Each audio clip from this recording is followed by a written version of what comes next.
कहानी नीरू की है। पंजाब की नीरू की शादी दिल्ली के राहुल से होती है।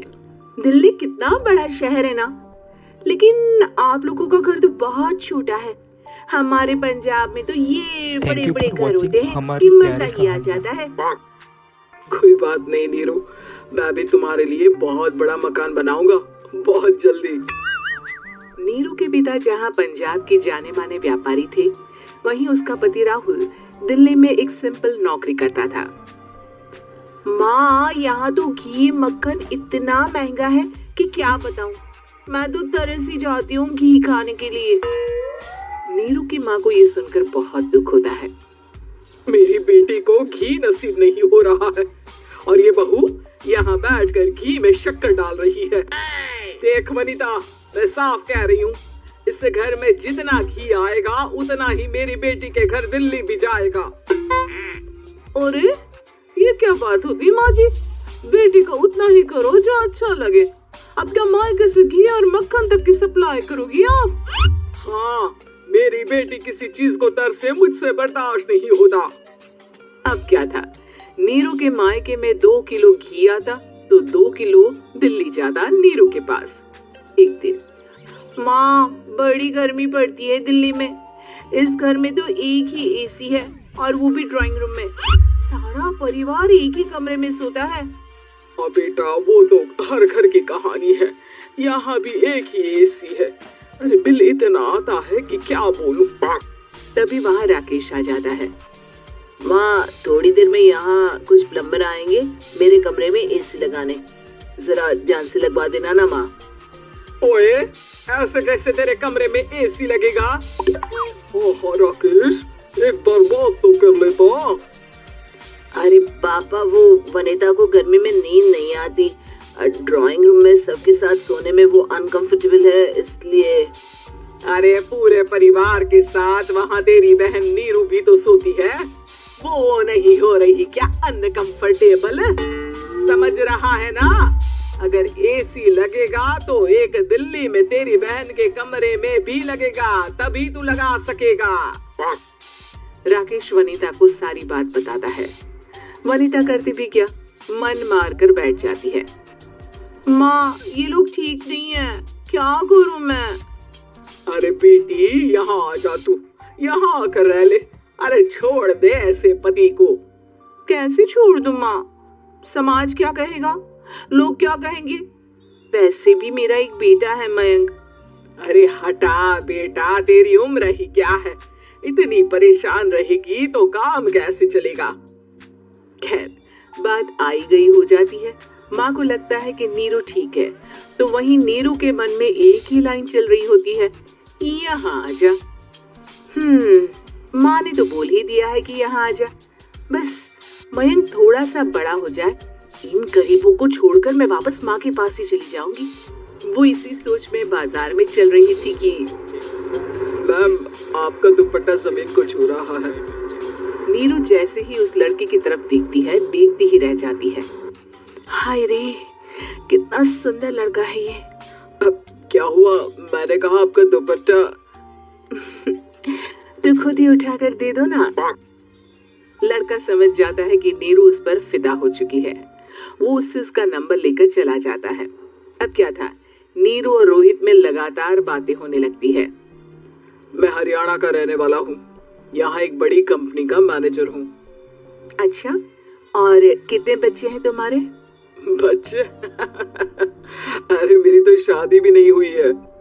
तुम बताओ, शादी करोगी? नीरू शर्मा जाती है। अब लेकिन मैं तो पहले से ही शादीशुदा हूँ। मुझे फर्क नहीं पड़ता, बस तुम शादी कर लो, भाग चलते हैं। बहुत पैसे वाला हूँ मैं, हमेशा खुश रखूंगा तुम्हें। नीरू रोहित से मिलकर सारा प्लान बना लेती है और फिर एक दिन घर से भाग जाती है। दोनों शादी कर लेते हैं। शादी के बाद, क्या बात है नीरू, तुम्हें परेशान सा देखता हूँ, सब ठीक है ना? हाँ, सब ठीक है।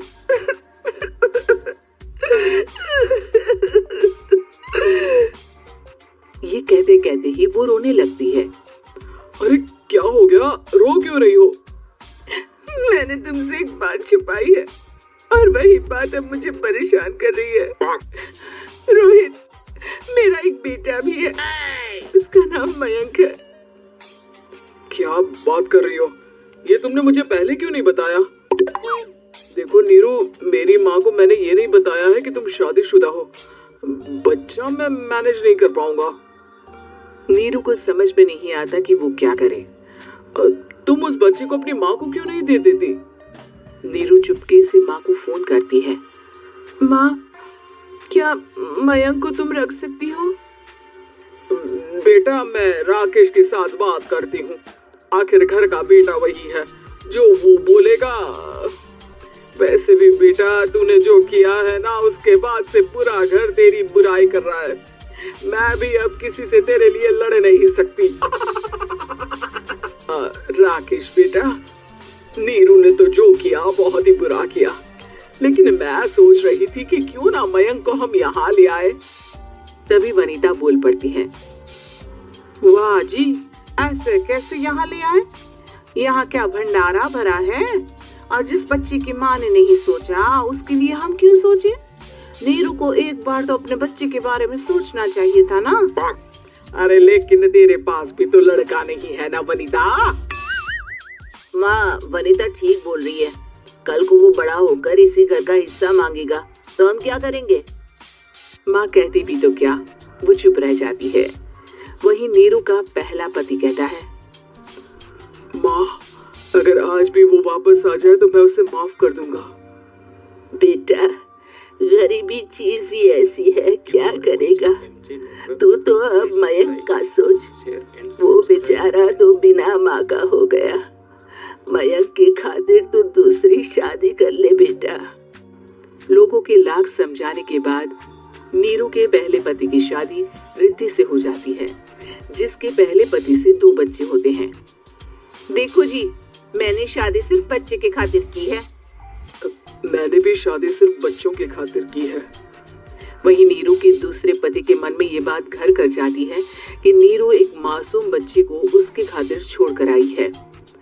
अब देखो नीरू, मुझे लगता है कि जो औरत अपनी कोख का बच्चा छोड़ सकती है, वो तो कुछ भी कर सकती है।